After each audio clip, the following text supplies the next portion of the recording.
Welcome to Alive and Well, the podcast for the new era of high achievers. You're done burning out, and you're ready to lead, work, and live in a rhythm that honors both your brilliance and your body. I'm your host, Michelle Grosser.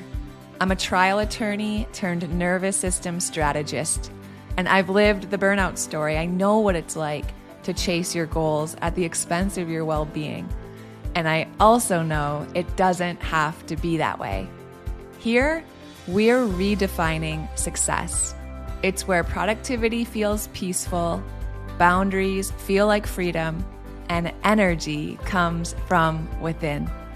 Each week, I'll share practical tools for nervous system regulation, time mastery, and somatic strategies so you can show up with clarity, calm, and confidence in every part of your life. Because you, my friend, were given a spirit of power, love, and a sound mind. So here's to life and living it fully. This is the path to feeling alive and well. Let's dive in. Hey, you guys, it's Michelle here. You're listening to Alive and Well. Thanks for being with me today. I'm really excited to record this episode for a few reasons. One, tomorrow's my 40th birthday. That's wild. Everyone in our home is packing and preparing because we're heading out. We're going to go spend my birthday in Costa Rica. It's a trip we've been planning for a while. I'm just really excited to get some alone time with the family. And, as far as birthdays go, I think 40 is a pretty big one. I think anytime you kind of turn a new decade, it's a big birthday. Someone very wise once told me that the point of birthdays is to keep having them. So I'm someone who definitely celebrates her birthday and the birthdays of the people in my life that I love.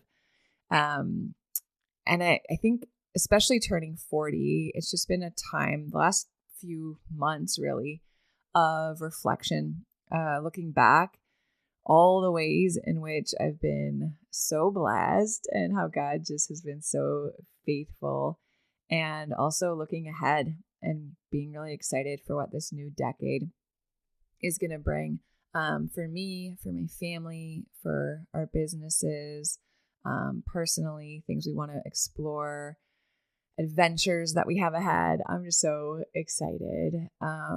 But I wanted to come to you guys today. I'm recording this the day before we head out, the day before my birthday, and bring you this series. So it's going to be a 3-part series. So this is the first part of that. And then there's also going to be an episode I'll drop tomorrow and then Friday. So if you're listening to this in real time, it'll be Wednesday, Thursday, Friday. So the rest of this week. And if you're catching this on another day, it's just these 3 sequential episodes. But I'm calling it the Capacity Expansion Series. So this is part 1. And what I want to focus on in this episode is why your nervous system feels constantly on. And then I want to give you some really practical somatic handles to help you regulate in real time.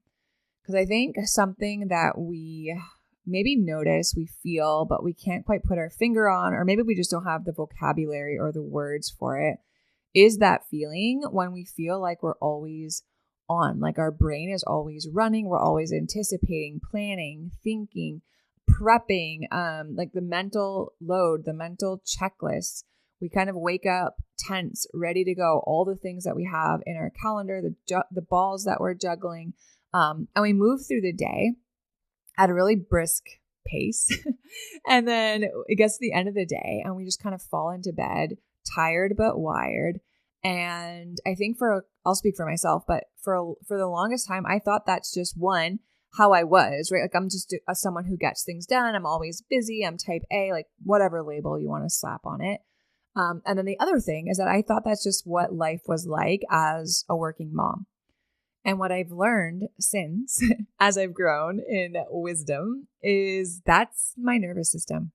And this episode is part 1 of this capacity expansion series I'm going to share this week, because as we head into the final days of enrollment for Burnout Recovery Blueprint, I really want to help you guys understand why you feel the way that you do. And then I want to show you or help you understand what actually helps your body in real time. So today is going to be about regulation, not mindset, not productivity, not doing more, regulation. Because when your nervous system feels constantly on, everything else is harder. And I think the mistake that most women make or don't realize is that your nervous system is not responding to your life in a logical way. It's actually not something that we intellectualize or conceptualize or understand. It's physiological. It's happening in our body. And our body has evolved in so many amazing, incredible ways. And it still doesn't do a good job at distinguishing between, whether there's a lion chasing us or it's a stressful email. Or, we're going to hit a famine or our kids are just having a meltdown, right? Pressure is pressure. Stress is stress to the nervous system. And when your system perceives something stressful, demanding, threatening, embarrassing, what have you, it activates your fight or flight response. And then there's a whole chain of events that happen in your body, right? So we know our heart rate increases, our breathing changes, it becomes shallow, our muscles will tense, stress hormones flood our body. It's not a malfunction. It's actually a brilliant adaptation. It's our biology doing exactly what it's designed to do, right? Mobilize us and prepare us to fight or run and escape the threat. The problem is that in modern life, we don't experience a stressor like a lion chasing us, once a month or once a week. Stress is chronic. So those stress responses in our body, they don't get a gap to come back down, right? To recalibrate, for us to metabolize all of those hormones. Those stress responses get triggered all the day long and they rarely get completed, right? It's not like something stressful and then we have time between stressors to fully come back to baseline stress level. It's 17 bajillion things are stressful all at the same time. So our nervous system always stays activated. And that's what that always on feeling in your body means, right? That's just what's going on.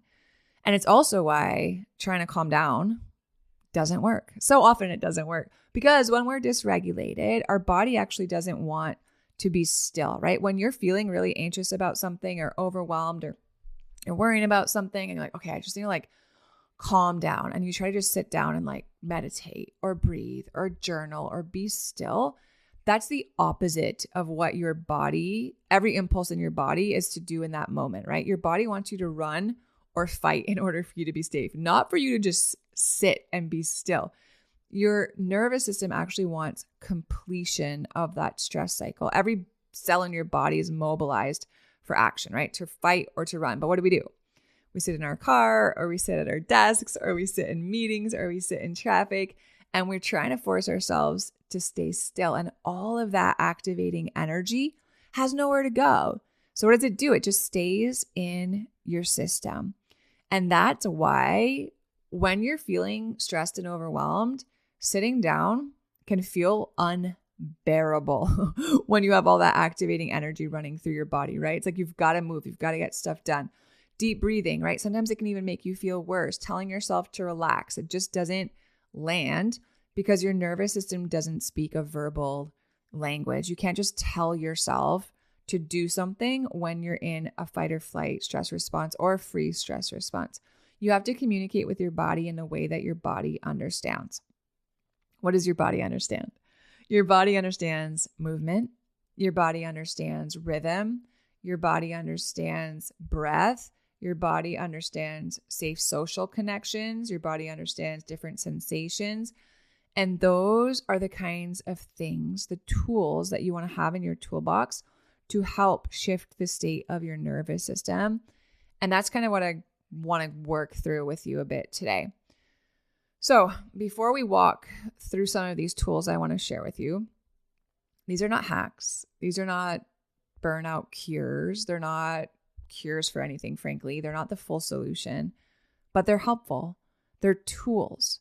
Because if we don't know how to regulate in the moment, you guys, our nervous system never gets the chance to come out of survival mode. So this is kind of like the first aid for the nervous system, right?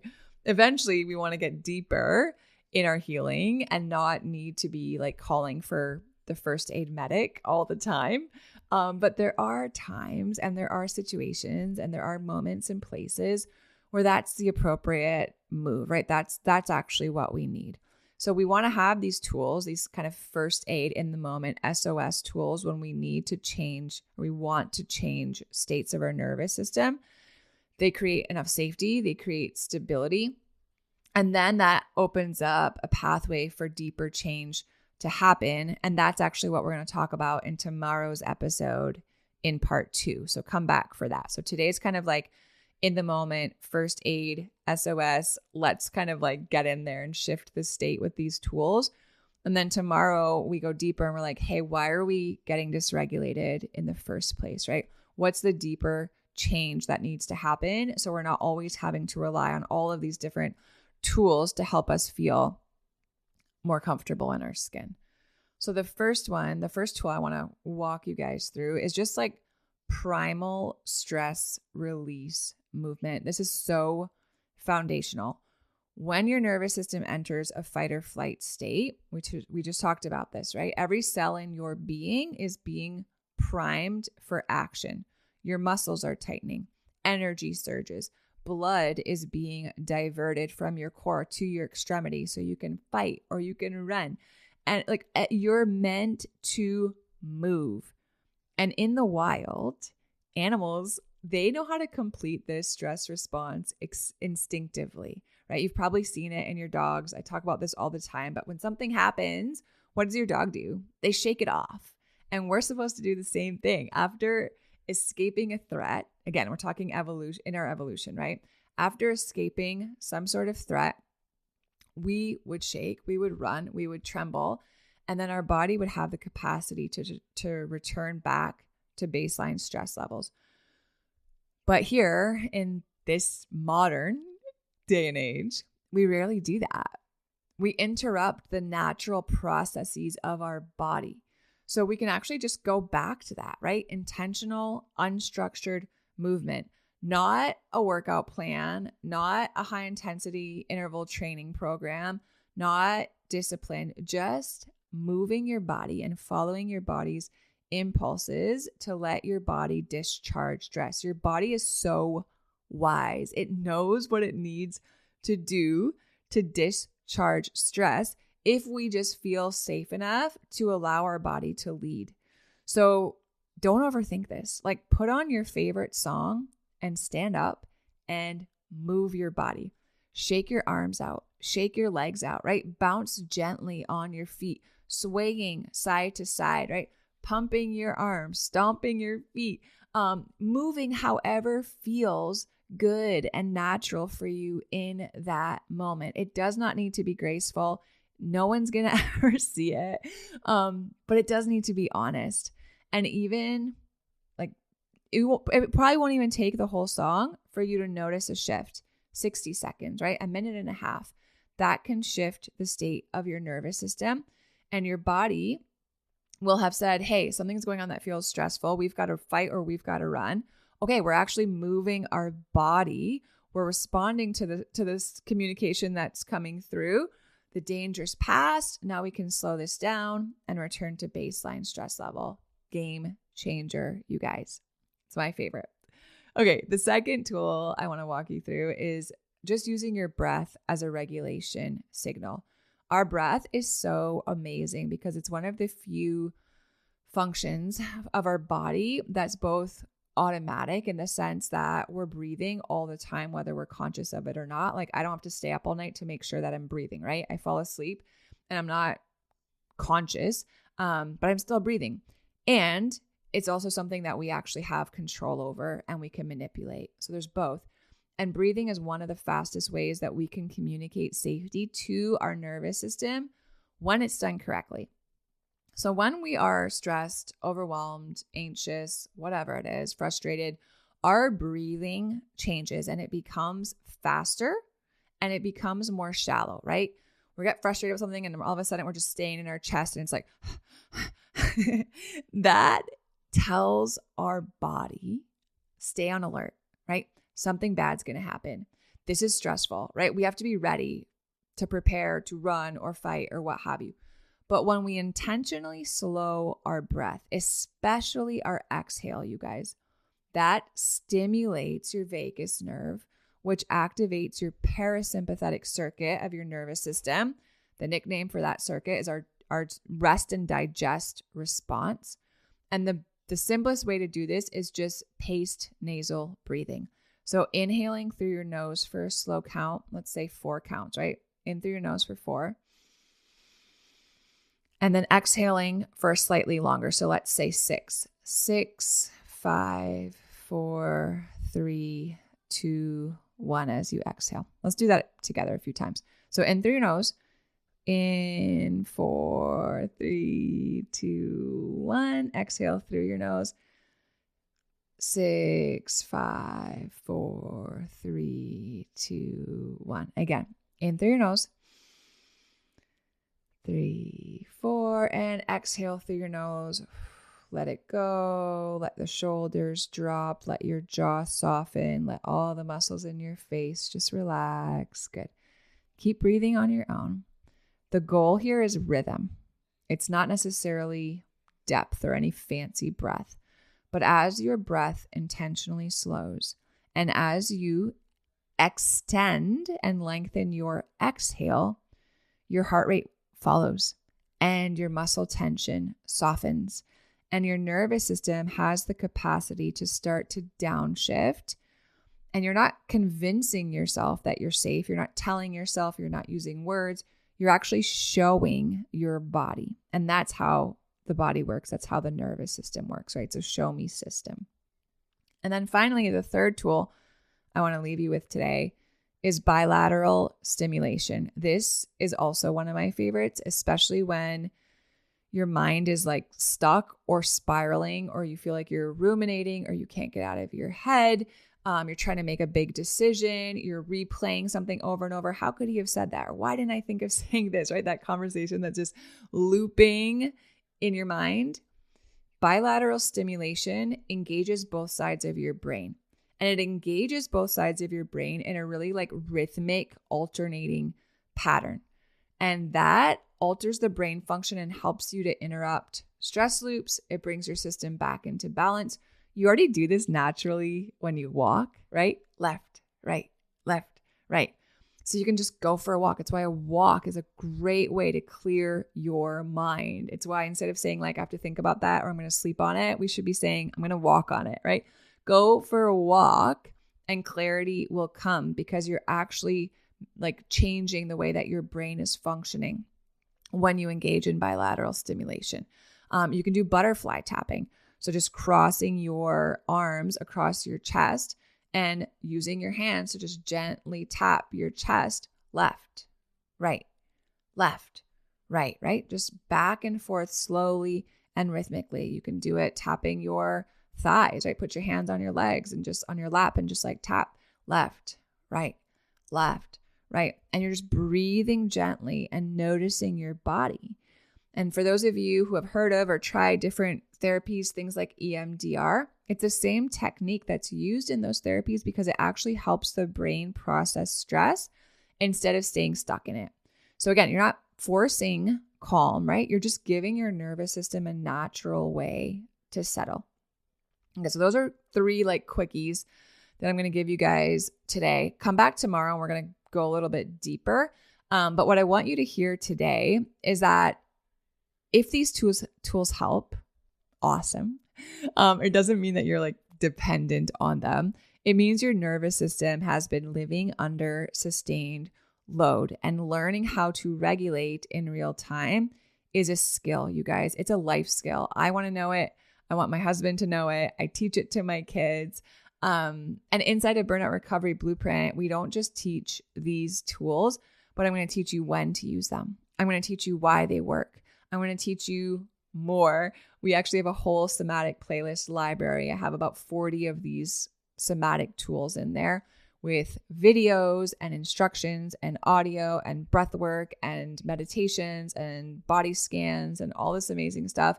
And I'm going to show you how to integrate them into your life so that regulation actually becomes more accessible over time. So if you're in my world in any way, you probably already know enrollment for Burnout Recovery Blueprint is open right now. It's open through Friday, January 16th at midnight Eastern time. We start the program next week. So our first live call is on Wednesday, January 21st. Our calls are at 1 p.m. Eastern time on Zoom. If your body has been asking for support, you guys, this is your window. So before we close today was about relief. I want how to use these tools to come down when needed, when your system is activated. And then tomorrow, I want to do part 2, come back for it. And we're going to talk about something that is just as important, if not more so, why these tools don't always stick in the moment and what actually changes your baseline. So you're not constantly running to regulation tools all day long to try to regulate to just survive the day. Regulation in the moment matters. Yes, absolutely. Do I want you to have some of these tools in your back pocket when you need them? 100%. But reality is that I want you to grow your capacity. I don't want little things to stress you out. I don't want your day-to-day life to stress you out. And in order for you to have more bandwidth to be able to manage, handle, and hold what life is bringing your way without it sending you into a nervous system stress response, fight, flight, freeze, or fawn, you need to expand your capacity, your nervous system's capacity to hold stress without it stressing you out. That's what really changes everything. So if you're listening in real time, enrollment for Burnout Recovery Blueprint closes on Friday night at midnight Eastern. I would so love to welcome you into the January cohort. What a way to start the year. So powerful for you and for everyone that you interact with, I promise. But that's what I've got today. Come back tomorrow and then come back Friday. I'm going to try to keep these episodes fairly short and really actionable. And I think it's going to be really helpful. So thanks again for listening. I appreciate you guys so much. I love y'all. I'll talk to you soon. If you love Mommy's Podcast, leave a review. Thanks for listening to Alive and Well. If today's episode resonated, would you do me a favor? Take 30 seconds and leave a 5-star rating and short review. It really helps to get this show out to other people just like you who could also use the information in this podcast. And if you're ready to take the next step in regulating your nervous system, download my free Nervous System Reset Guide. It's linked right in the show notes. Inside, you'll find simple, body-based practices to help you feel more clear, calm, and connected starting today. Make sure you're following the show so you don't miss out on what's coming next, because you were made to thrive. Fully alive, fully present, and fully well. I'll see you soon.